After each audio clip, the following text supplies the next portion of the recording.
시청자 여러분 안녕하십니까? 2026년 1월 8일 글로벌 이슈 체크입니다. 트럼프 행정부의 핵심 경제정책인 보편 관세의 적법성을 따지는 미국 연방대법원의 판결이 초읽기에 들어갔습니다. 이런 가운데 미국 재계에서 심상치 않은 움직임이 포착됐습니다. 코스트코, 리복 같은 거대 기업들은 물론이고 무려 1000개가 넘는 기업들이 미국 정부를 상대로 낸 세금을 돌려달라며 소송 폭탄을 던지고 있다는 소식입니다. 오늘 블룸버그 통신이 이 내용을 아주 비중 있게 보도했는데요. 도대체 미국 현지에서 무슨 일이 벌어지고 있는 건지, 그리고 내일로 예정된 대법원의 결정이 어떤 파장을 몰고 올지 자세히 짚어보겠습니다. 민생경제지원단의 전문가 나와 있습니다. 안녕하십니까? 네, 안녕하십니까? 네, 앵커 기사 제목부터가 자극적입니다. 관세 반환 소송에 나선 기업이 1000곳이 넘는다. 이게 정확히 확인된 팩트입니까? 네, 그렇습니다. 블룸버그가 미 법원 데이터를 전수조사해서 오늘 보도한 내용입니다. 정확한 수치를 말씀드리면 지난 1월 6일 기준으로 법원에 접수된 관세 반환 소송 건수는 총 914건입니다. 건수는 914건인데 기업은 1000곳이 넘는다는 건 무슨 뜻인가요? 하나의 소송에 여러 기업이 공동 원고로 이름을 올리는 경우가 많기 때문입니다. 블룸버그는 이를 감안할 때 실제로 소송에 참여한 기업 수는 1000곳을 훌쩍 넘긴다고 설명했습니다. 주목할 점은 이 소송들의 타이밍입니다. 거의 모든 소송이 작년 2025년 11월 이후에 집중적으로 제기됐다는 점입니다. 작년 11월이라면 미 연방대법원에서 트럼프 관세 정책에 대한 심리가 시작된 시점 아닙니까? 정확히 보셨습니다. 작년 11월 5일 미 연방대법원은 트럼프 대통령이 발동한 관세의 적법성을 다투는 구두 변론을 시작했습니다.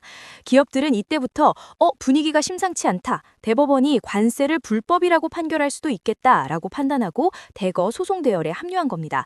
소위 눈치 게임이 시작된 거죠. 어떤 기업들이 참여했는지도 궁금합니다. 이름만 대면 알만한 기업들이 많다면서요? 네, 업종을 가리지 않고 전방위적입니다. 유통공룡인 코스트코 홀세일, 유명 안경 제조사인 에실로 룩소티카, 타이어 업체 구디어 타이어 앤 러버, 스포츠 브랜드 리복과 푸마 등이 포함됐습니다. 올해 초에는 첨가물 유통기업인 돌 프레시프루트와 의류업체 제이크루 등 수십 곳이 추가로 합류했습니다. 재미있는 건 외국 기업의 자회사들도 가세했다는 겁니다. 일본의 가와사키 중공업, 중국의 태양광 기업 롱지 그린 에너지 등의 자회사들도 원고 명단에 이름을 올렸습니다. 기업들이 이렇게 떼지어 소송에 나서는 이유, 단순히 세금 돌려받겠다는 것 이상일 것 같은데요. 법적인 근거가 뭡니까? 핵심은 트럼프 대통령이 관세를 부과할 때 근거로 삼은 국제비상경제권한법, 약칭 IEEPA입니다. 트럼프 대통령은 취임 후 국가 비상사태를 선포하고 이 IEEPA를 근거로 광범위한 관세를 부과했는데요.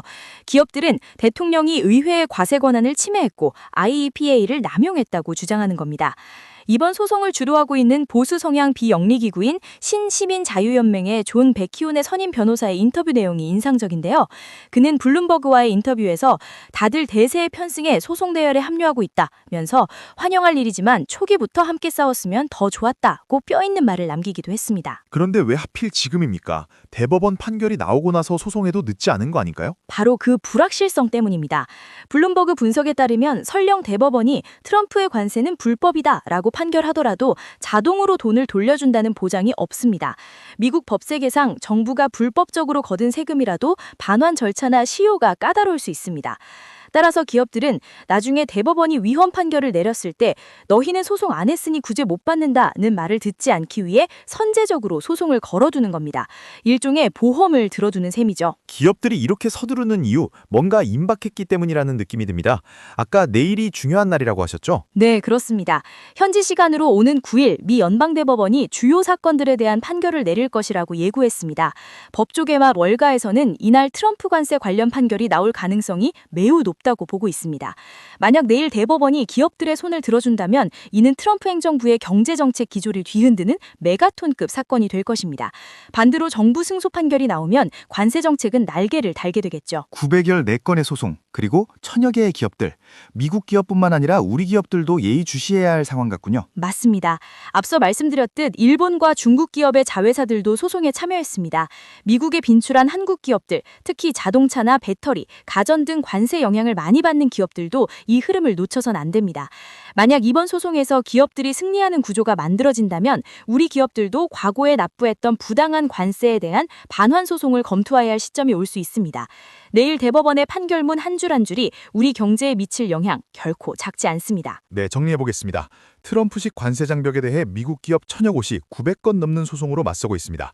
그리고 그 운명을 가를 대법원의 판단이 바로 내일 9일 나올 가능성이 큽니다. 블룸버그는 이를 두고 불확실성에 대비한 기업들의 필사적인 권리 구제 노력이라고 평가했습니다. 과연 미 사법부가 대통령의 무소부위 통정 권한에 제동을 걸 수 있을지 내일 이 시간에 그 결과를 가지고 다시 찾아뵙겠습니다. 오늘 말씀 감사합니다. 감사합니다.